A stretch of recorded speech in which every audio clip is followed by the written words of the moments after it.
lepas cikgu ada mengajar. Tahun lepas tu cikgu ada mengajar mengenai penggunaan pulsa pada penggunaan ayat.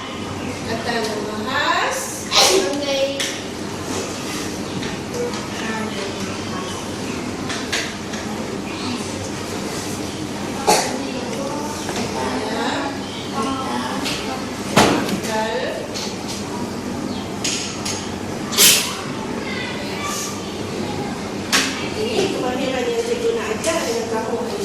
yaitu penggunaan huruf bahasa pada bahas, kata bahas ya, dan juga pada pakaian.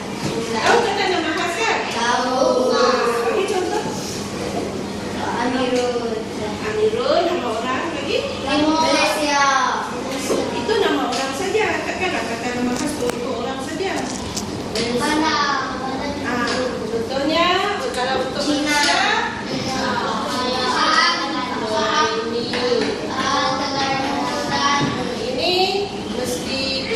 Huruf besar. Kalau contohnya Bintulu itu ialah nama tempat. Okey, B. Bintulu itu mesti guna huruf besar.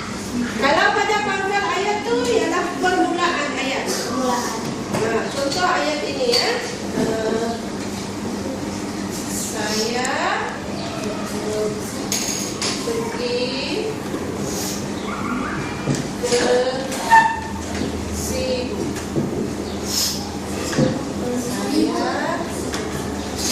Saya pergi ke situ dengan ayam.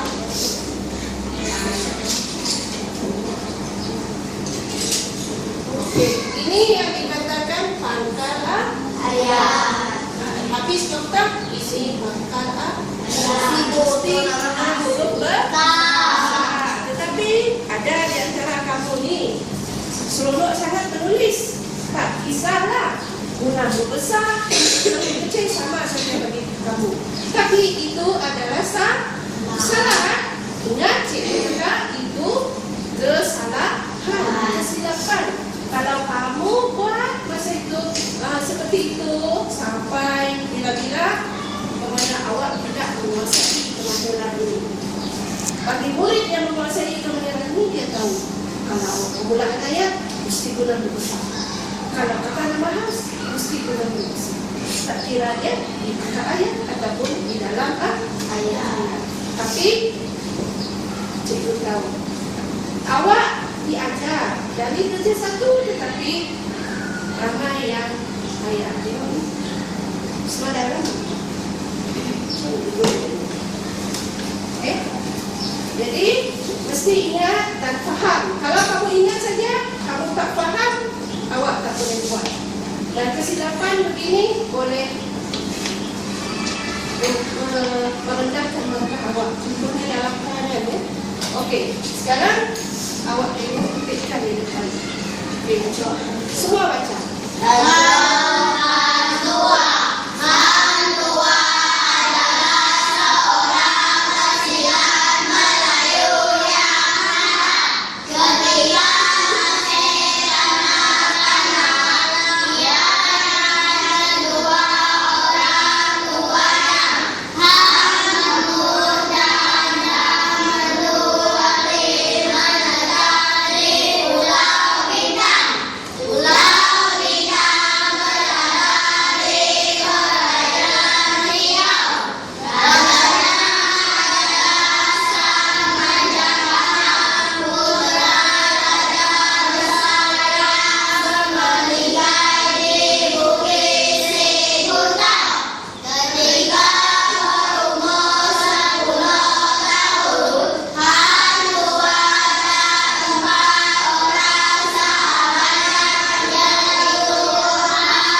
Okey.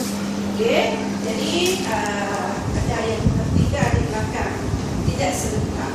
Bila baca ramai-ramai macam ni, kamu kena baca serentak. Ya, okey, cuba panggil Sora. Mesti besar suara. Angkua adalah seorang pesilat Melayu yang andal. Ketiga masih kanak-kanak ialah dan kedua orang tuanya Ang Muhammad dan Dang Mertuwati menetap di Pulau Bintan. Pulau Bintan berada di perairan Riau. Rajanya adalah Sang Manjakana, putera raja yang besar yang bermaligai di Bukit Sibutang. Duduk. Banyak sila bedaan. Ini biarlah. Ya. Ini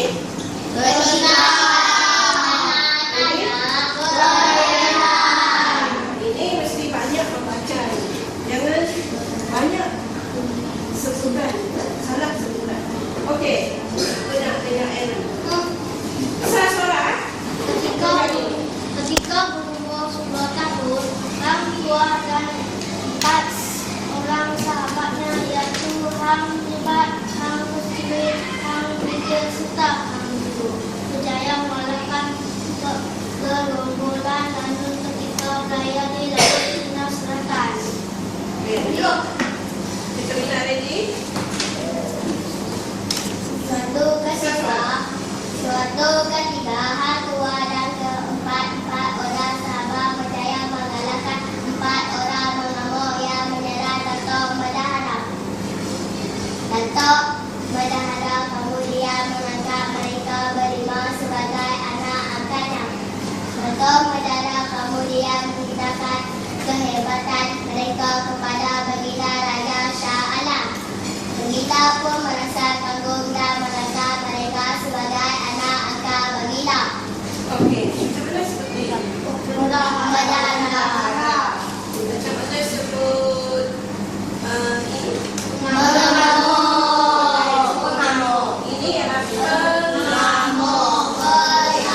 sama juga kamu ni kena banyak lagi latihan. Okey, ini kisah Hang Tuah. Ya. Kisah Tuah iaitu pahlawan Melayu di zaman Kesultanan Melaka dulu. Hang Tuah ini adalah seorang pesilat yang sangat andal ketika itu. Dan ketika dia masih lagi kanak-kanak macam kamu ni, dia tinggal dengan kedua orang tuanya. Siapa nama kedua orang tuanya? Hang Mahmud dan Hang Luwati.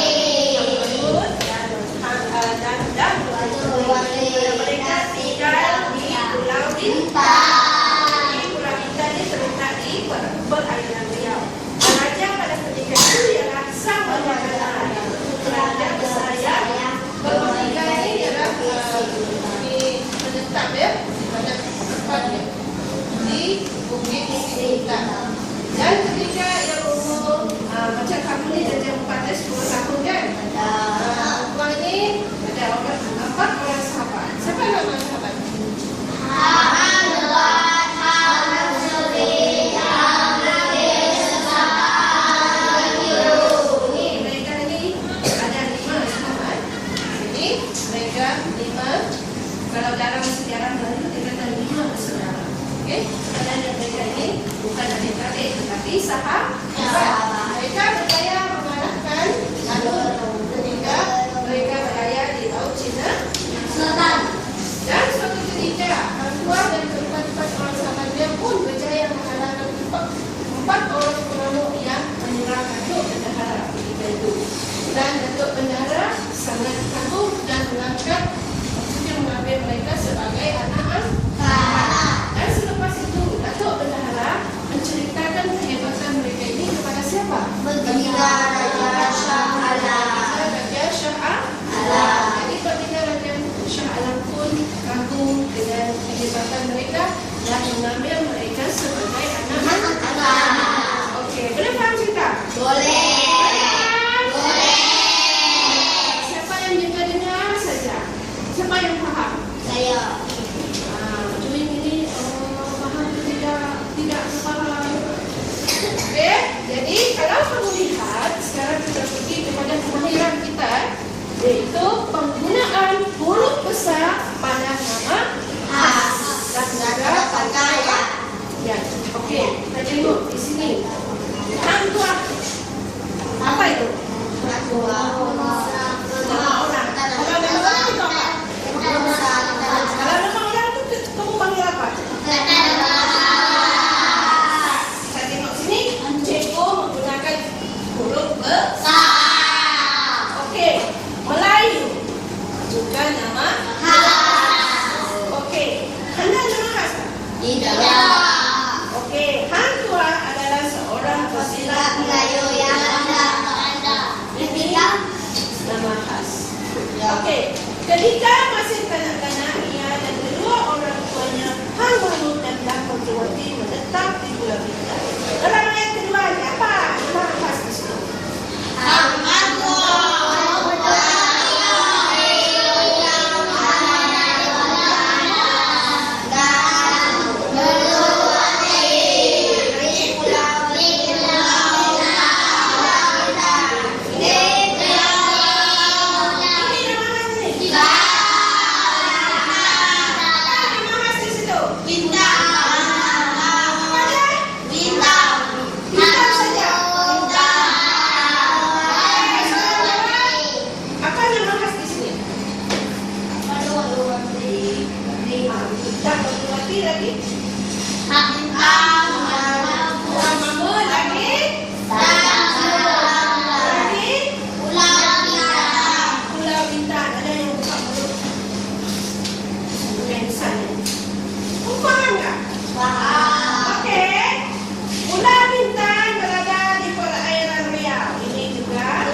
Okey, di sini banyak kita makan. Wah, ini suri, bikin, Laut Cina Selatan. Okey, ini adalah permulaan ayat menggunakan huruf besar. Ini permulaan ayat.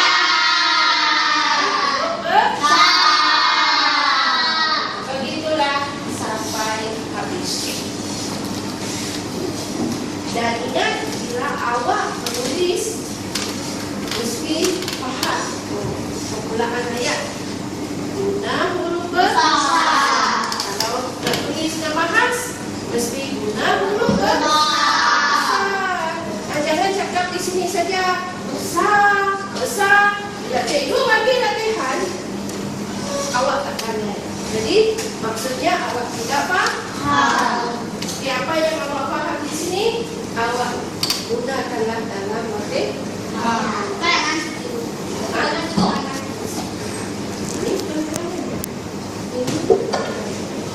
Okey. Jadi, Hah? berapa minit ini? 15. Okey, kita soal jawab dulu ya. Jadi, kita panggil seorang. Yang lain diam. Kalau ayat ini, yang lain diam, Ya.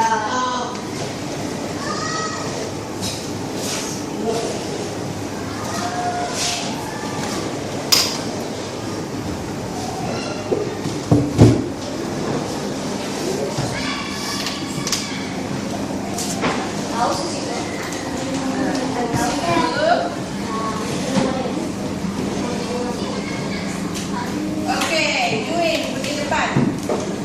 Garis juga. Gariskan di mana yang perlu menggunakan huruf besar. Gariskan yang perlu menggunakan huruf besar. Coba baca dulu ayat itu. Al-Alif dan Abu Bakar. Mana yang perlu menggunakan huruf besar?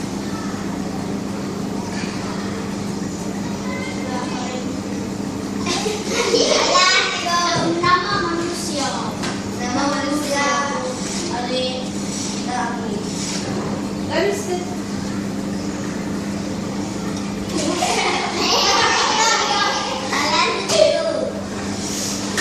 Ani, dan itu nama manusia. Mana lagi nama manusia? Oke, itu bagus. Ini mesti huruf besar. Mesti guna huruf besar. Kalau awak buat macam ni salah. Ini huruf besar. Ini pun huruf besar. Kalau penilaian cikgu, mungkin belum faham betul-betul. Okey. Yang ni satu ya. Ini kami sing.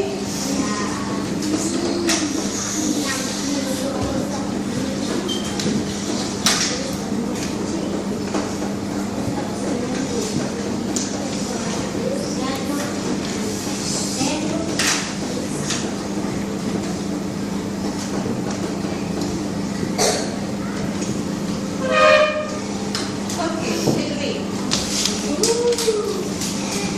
Cuba baca dulu ini.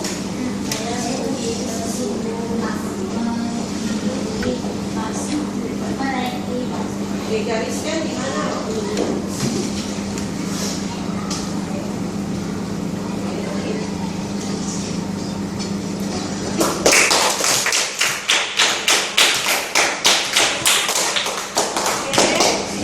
Kita semua, sepatutnya dia garis ini. Kalau semua kita guna semua lah, besar nanti. Itu salah. Jadi gariskan garis saja. Itu S. Garis ini saja. Ini pun nama S saja. Ini nama khas. Okey, nama khas. Ini penggunaan ayat. Okey, boleh faham tak? Kalau boleh faham, latihan ada lagi ya. Okey, tak apa. Jadi, cikgu harap dari latihan lepas ini, awak boleh menjawab dengan betul. Dan ingat, kemahiran ini awak akan guna sampai bila-bila. Awak nak kerja nanti pun awak guna kemahiran ini juga. Awak menaik menggunakan komputer pun awak menggunakan kemahiran ini juga. Awak type email dengan kawan awak pun awak menggunakan kemahiran ini juga. Awak type apa? Yang guna telefon tu? Yang mesti Itu pun menggunakan kemahiran ini juga. Jadi kemahiran ini sangat penting dan perlulah awak. Kalau yang tadi yang belum dapat lagi tu cuba sampai awak boleh. Kalau awak sentiasa buat ulang-ulang kali, lama-lama awak akan pandai.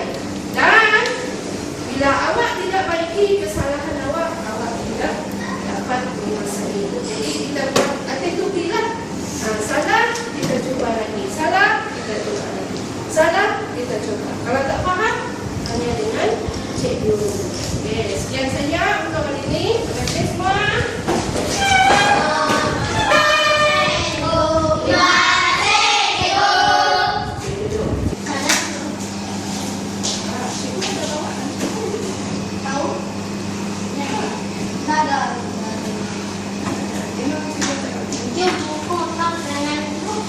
Okey, tak apa. Kita buat latihan lisan ya.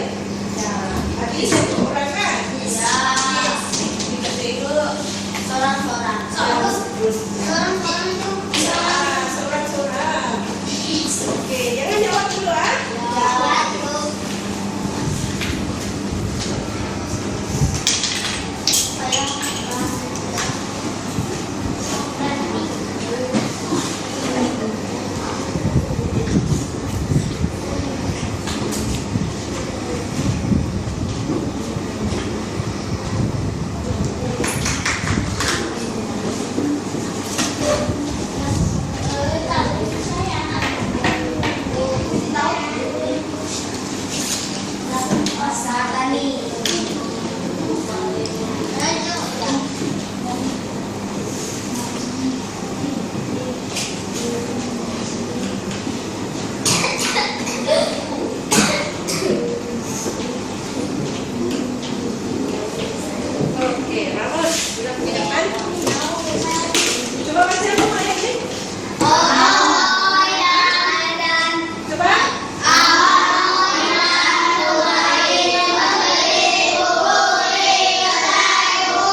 Bisa. Okey. Jadi barulah ayat awal Tak. Okey, Hafiz mesti tanda dok. Tak.